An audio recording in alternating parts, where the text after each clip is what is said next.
Olá pessoal, bem-vindos a mais um vídeo sobre ferramentas aqui no Madeira que Gira.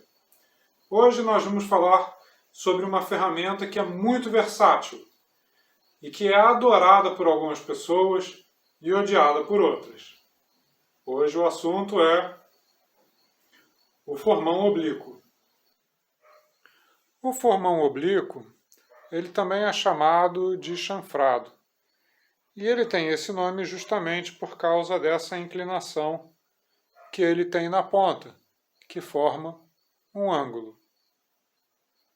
Essa inclinação pode ter entre 20 e 30 graus, às vezes mais, e varia de acordo com a preferência do torneiro e o uso que a gente vai fazer da ferramenta. Outra característica da ferramenta é que ela tem o chanfro simétrico. Ela é afiada dos dois lados. E aí ela pode ser usada dos dois lados no torno, de acordo com a necessidade da peça. Existem algumas variedades de formão oblíquo. Eles podem ter o perfil reto ou quadrado, ou também um perfil oval, assim arredondado, que é mais fácil de apoiar no descanso de ferramentas, como a gente vai ver mais tarde. E além dessa variação no perfil da ferramenta, eles também podem ter uma ponta que é reta ou curva. Em geral, a ferramenta curva ela é um pouco mais fácil de controlar do que a reta. E a questão aqui é que às vezes essa quina, essa ponta de baixo da ferramenta reta, às vezes dá uma pegada na madeira e a ferramenta arredondada não faz isso. E eu tenho aqui uma ferramenta inglesa que é uma coisa meio híbrida entre o formão oblíquo de ponta arredondada e uma goiva.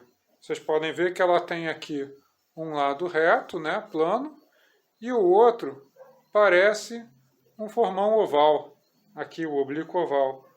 E a ponta ela é arredondada, então ela pode ser usada também para os dois lados no torno, e ela é bem legal porque ela é muito fácil de controlar.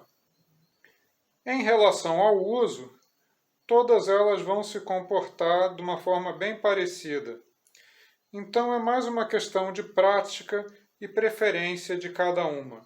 Claro, sempre vai ter uma particularidade que vai ser mais relativa a uma ferramenta do que a outra. Mas independente se ela tem o perfil reto ou o perfil oval, se ela tem a ponta reta ou a ponta curva, elas vão se comportar mais ou menos da mesma maneira. Em relação ao ângulo de afiação, também tem algumas pequenas variações. A gente vai encontrar ferramentas que vão de 25, 30 graus até 60. E sempre que a gente fala em ângulos aqui, no caso das ferramentas, claro, de ângulos compostos, eu estou me referindo à soma dos dois chanfros que a ferramenta tem. Essa minha ferramenta reta aqui, por exemplo, ela está com cerca de 30 graus. Ou seja, tem 15 graus de cada lado.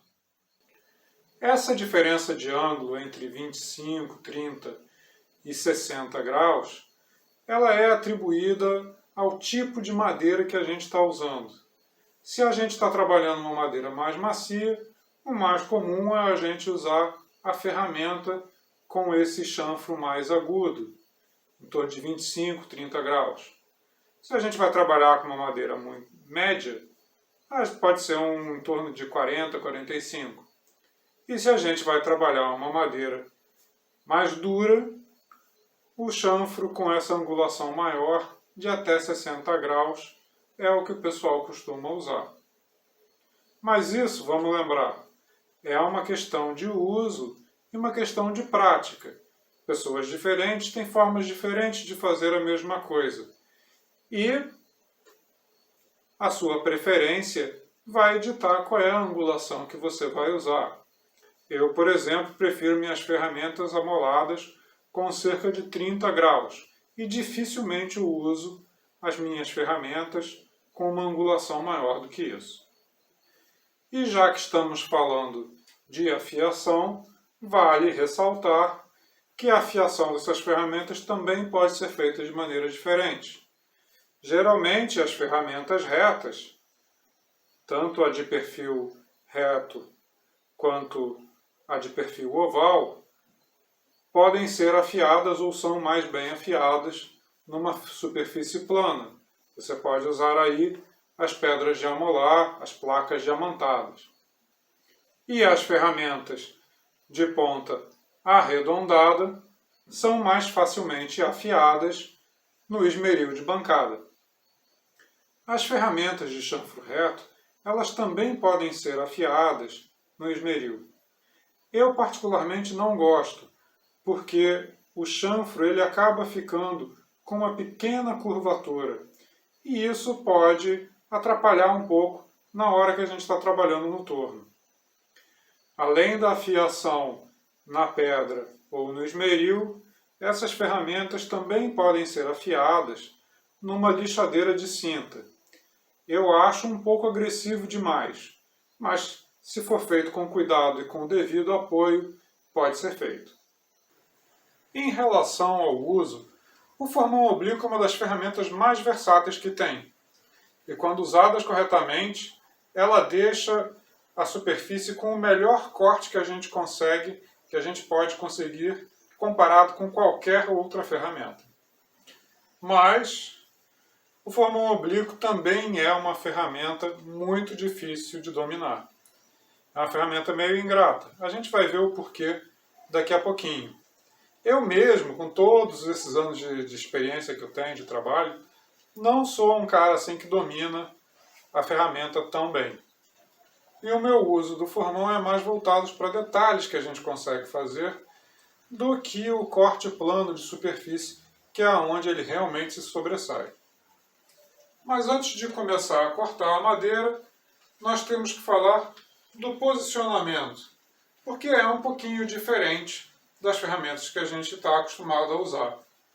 Normalmente, a gente coloca o descanso abaixo da linha de centro para que a ponta da ferramenta fique na altura do eixo e a gente possa, com isso, fazer um bom corte. Só que o formão oblíquo, devido à inclinação do chanfro, por causa desse ângulo que ele tem, ele acaba ficando muito na vertical. E isso pode ser uma posição bem incômoda para se trabalhar. Além disso, dependendo de onde a gente está trabalhando, a gente também pode bater no descanso em alguma parte dele e isso vai atrapalhar o serviço. Então, o que a gente faz é subir o descanso um pouco mais para a gente mudar o ângulo da ferramenta, de onde a gente consegue segurar a ferramenta, e com isso trabalhar desimpedido para um lado ou para o outro. E isso também tem a vantagem que a nossa visão da ponta da ferramenta fica completamente desimpedida. Muito mais fácil de usar. O importante, vale lembrar, é que o chanfro da ferramenta fique muito bem apoiado na madeira, pois é isso que vai garantir que a gente tenha sempre o melhor corte possível. A ponta da ferramenta sobre a madeira também pode ficar mais aberta ou mais fechada, assim mais na vertical ou um pouquinho mais na horizontal. Isso vai da preferência de cada um. O corte em si é feito quando a ferramenta está nessa posição, sempre com essa parte central do fio. E é por isso que muita gente não gosta do formão oblíquo, porque é muito fácil de perder essa posição ideal e girar a ferramenta, pegando as pontas na madeira. E isso sempre deixa marcas, tanto a ponta de baixo quanto a ponta de cima.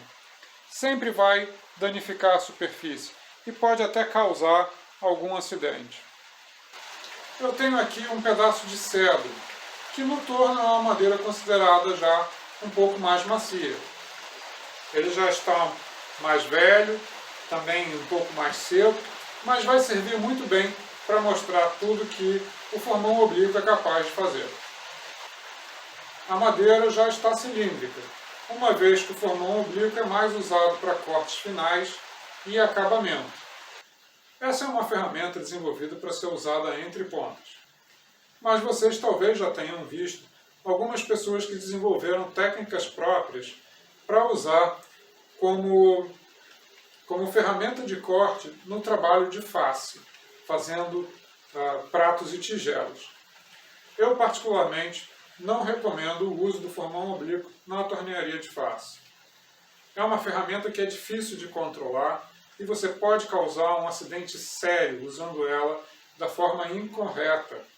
E é muito fácil você errar fazendo algo que ela não foi prevista para fazer. E o primeiro corte que a gente vai fazer é o famoso corte plano, aqui na superfície da madeira. Para fazer esse corte, a minha recomendação é usar o método ABC, que eu já apresentei em vídeo há algum tempo, e eu vou deixar o link no final desse vídeo aqui para vocês que ainda não viram.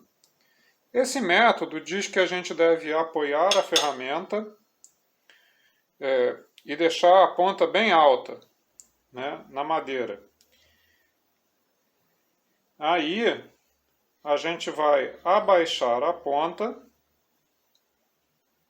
baixando a ponta até ficar na posição ideal de corte, e aí a gente corre a ferramenta para cortar. Vou fazer de novo. Apoia a ferramenta alta, vai baixando até chegar na posição de corte e então corre com a ferramenta para fazer o corte. E aí a gente vê que mesmo com a ferramenta aqui em cima da madeira, com o torno desligado, a gente já consegue fazer um corte bem bacana só pelo posicionamento da ferramenta. Ligando o torno então, olha só, ferramenta alta,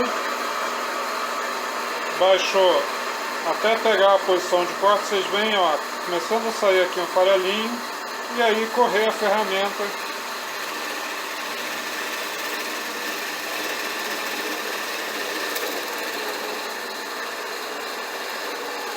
para conseguir aí o melhor corte.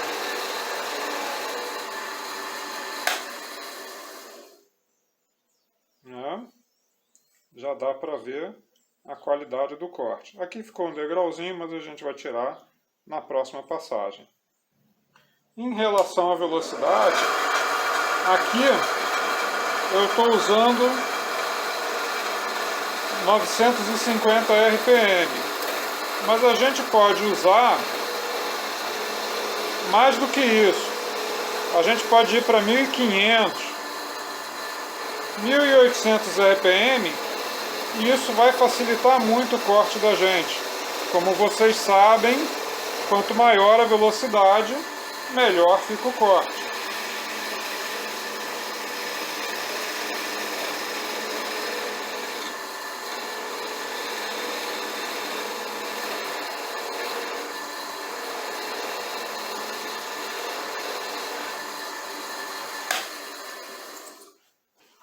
Eu agora aumentei a velocidade para 1500 e vocês vão ver como realmente essa ferramenta fica fantástica.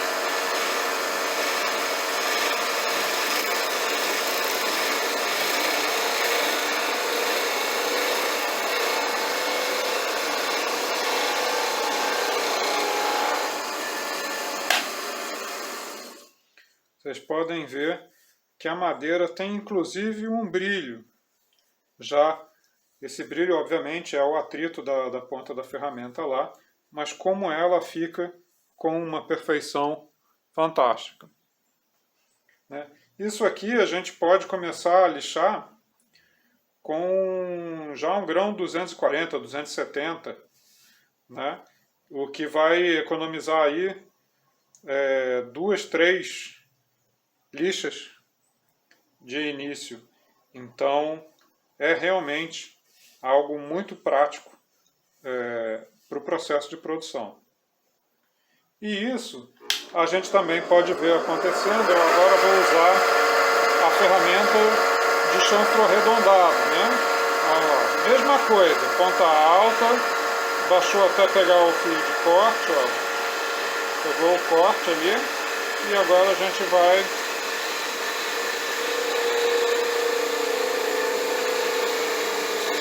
correndo com a ferramenta e vai conseguir o mesmo resultado, superfície super lisa, para a gente já começar a ir trabalhando com uma lixa mais fina. E claro, trabalhar nas duas direções.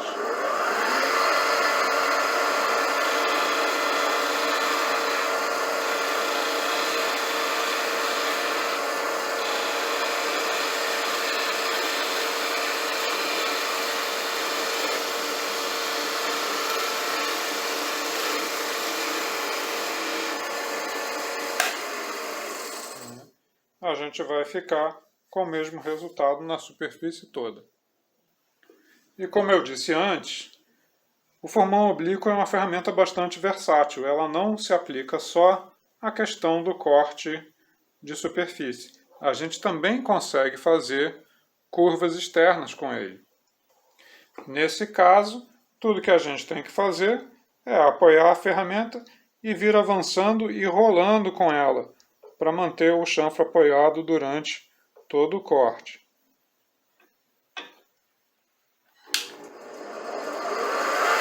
Apoiou o chanfro alto, baixou a ponta até pegar o corte, pegou o corte e vem avançando.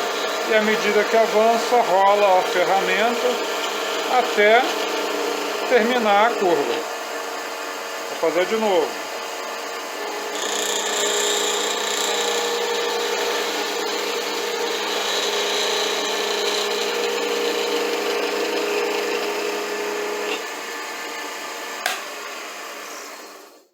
Com isso, a gente consegue ficar com esse corte fantástico na superfície. Obviamente, isso vale para os dois lados. A gente pode fazer uma decoração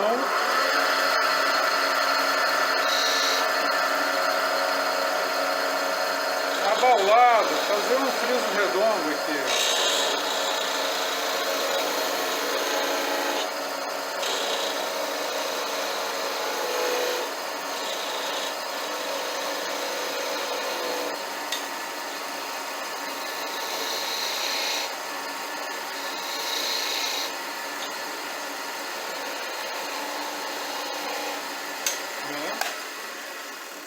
A gente pode ir fazendo decorações.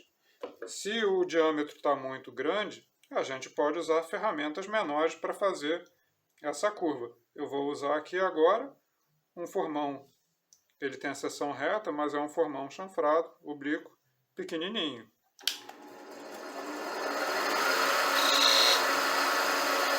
Começo aqui do meio, ó. Mesma coisa. A gente pode ir fazendo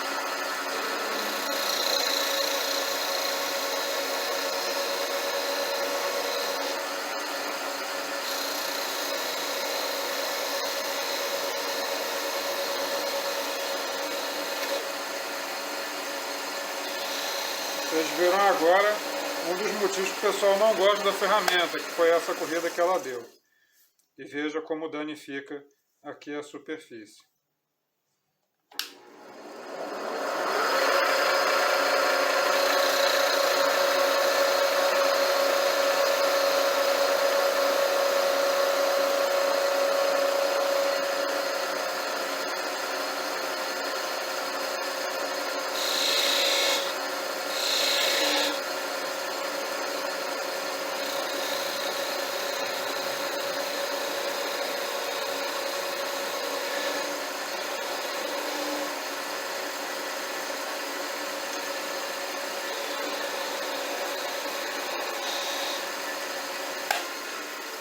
mas vocês veem que a gente vai conseguindo resolver a peça. Diâmetros pequenos, ferramentas pequenas. E só para deixar claro aqui como foi que a gente fez, vocês repararam que eu fiz um corte de segurança aqui antes de começar a fazer a curva. E isso é para que, quando a gente venha cortando, ela não levante a fibra do outro lado. Aí a gente vem aqui para o meio e começa a fazer o corte.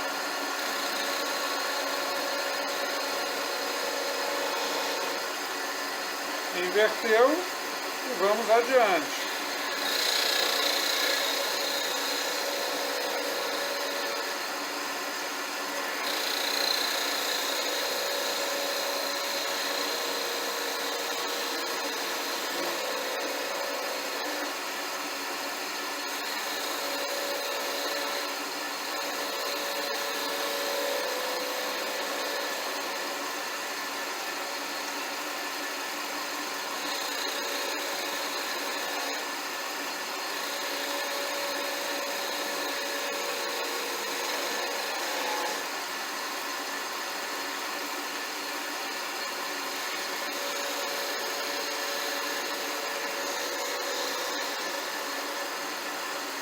E esse corte de segurança que a gente fez aqui no meio do caminho, ele também é uma característica dessa ferramenta. A gente pode simplesmente pegar a ponta comprida dessa ferramenta, usar esse lado do chanfre bem perpendicular ao corte, à madeira, e então entrar e fazer esse corte. Isso é um corte perpendicular e vai ficar com uma qualidade fantástica também.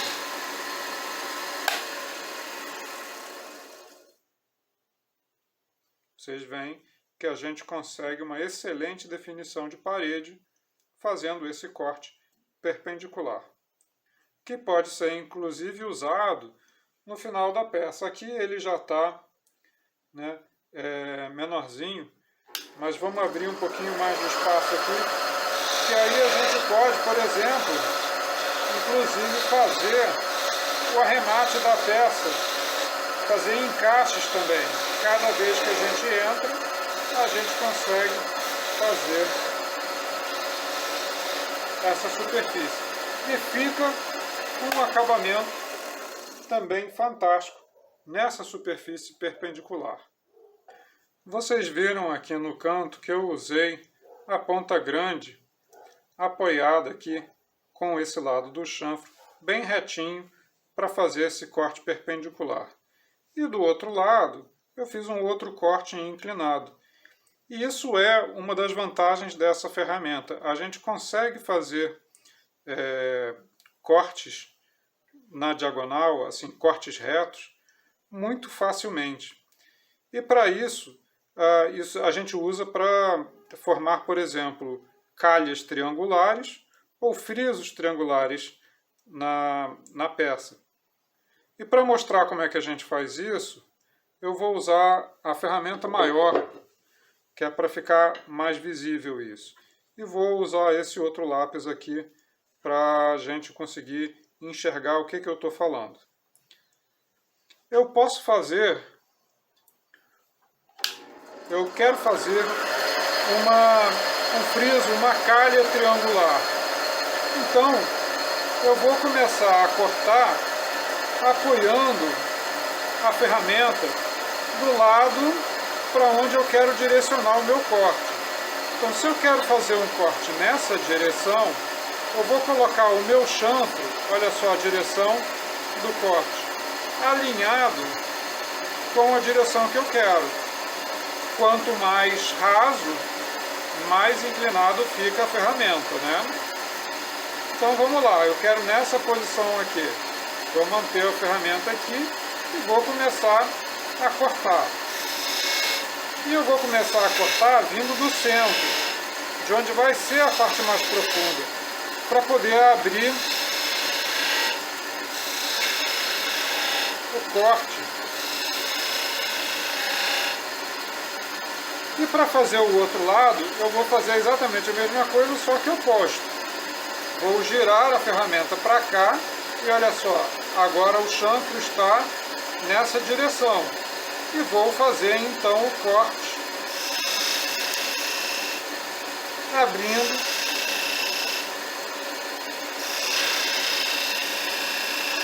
o formato que a gente quer, até os dois se encontrarem lá no fundo. Posso fazer um arrematezinho, bem de levezinho, só para não ficar nenhuma farpinha lá no fundo. E então, aqui está a minha calha triangular. Se eu quero fazer um friso triangular, quer dizer, um volume, eu posso fazer, eu vou marcar aqui, ó, o fim dele, assim como eu fiz o fim aqui do friso arredondado. E vou começar a cortar naquela direção, usando esse chanfro apoiado nessa direção.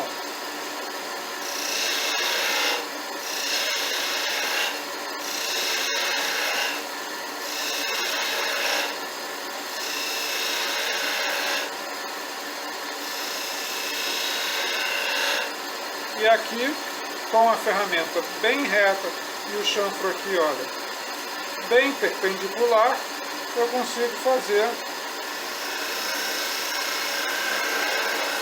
essa parede final.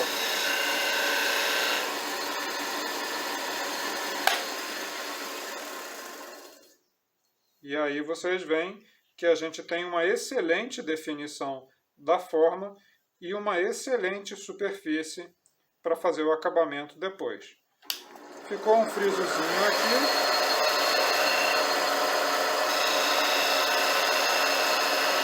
Pronto, já não tem mais marca nenhuma.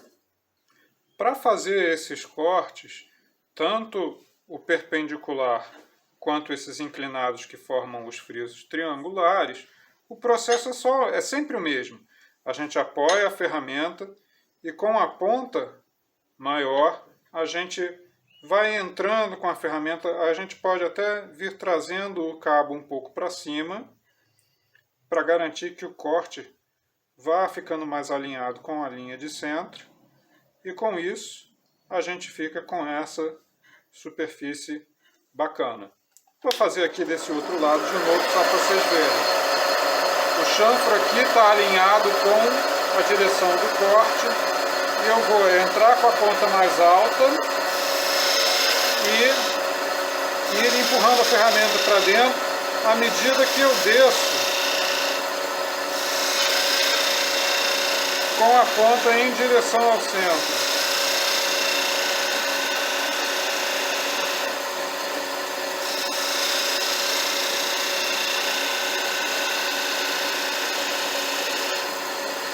Né? Super simples. Ponta um pouquinho mais alta e a gente vai empurrando em direção ao centro até chegar na profundidade desejada. E é claro que a gente pode usar essa ferramenta também para fazer frisozinhos pequenos e decorações pequenas, até, se for o caso, de fazer texturas, né? A gente consegue ir fazendo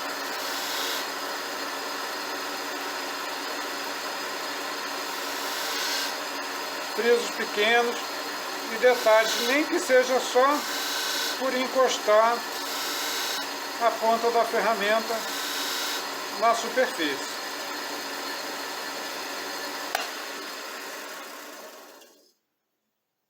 A gente sempre vai ter uma boa definição, afinal de contas, a ferramenta é muito aguda e isso a gente consegue fazer os detalhes bem fininhos.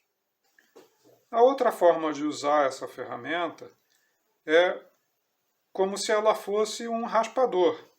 Se a gente deitar a ferramenta apoiada no descanso, a gente pode usar ela como se fosse um raspador de ângulo negativo.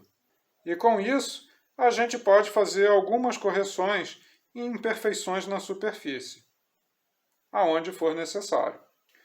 A gente deve sempre lembrar que o raspador a gente vai usar esse de ângulo negativo no máximo, né, na altura do centro. Então, a gente pode abaixar aqui um pouquinho o descanso até a ponta da ferramenta ficar na linha de centro da peça. E aí a gente vai usar sempre de forma bem de leve e muito tangencial.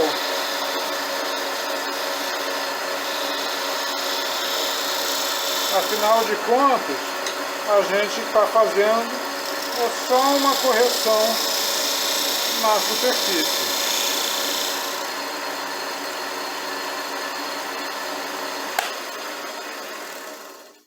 E vale lembrar que o raspador ele sempre fica com uma superfície de pior qualidade do que o corte.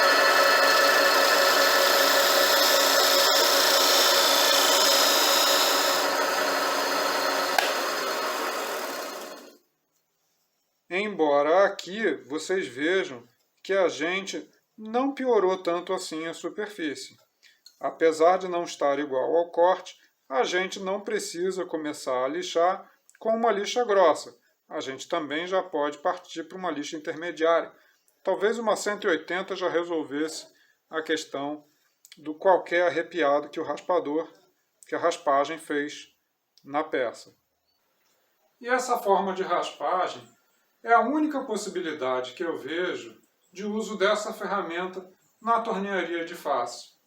Como a ferramenta de chanfro reto, a gente pode usar para raspar bem tangencialmente o exterior de uma tigela.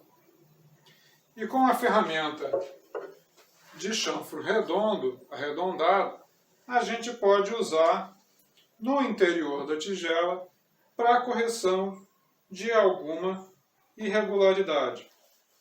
Essa correção ela vai ser feita exatamente da mesma forma que a gente faz usando um raspador de ponta redonda. Em ambos os casos, a gente deve trabalhar com a ferramenta sempre de forma muito tangencial e com um toque muito leve. Se a gente forçar demais a ferramenta, a gente vai causar uma pegada muito grande e pode gerar um acidente mais sério. Eu uso bastante formão oblíquo de ponta reta para fazer, principalmente, os encaixes e os recessos na hora de fazer a fixação nas tigelas. É só entrar com a ferramenta bem plana aqui, contra a parede, e fazer esse recesso, que fica com uma angulação negativa e que vai ajudar na fixação das castanhas da placa. Então, é outra finalidade muito útil da ferramenta. É isso aí, pessoal. Com isso, a gente conclui esse vídeo com as informações mais básicas sobre o uso do formão oblíquo. Quaisquer dúvidas que vocês tenham, como sempre, escrevam aqui nos comentários que eu respondo assim que der. Vocês também podem usar as redes sociais do Madeira que Gira para fazer esses questionamentos. Tanto lá ou aqui, as respostas vão chegar até vocês. Inscrevam-se no canal, deixem a sua curtida no vídeo e a gente se vê na semana que vem. Bons giros para todos!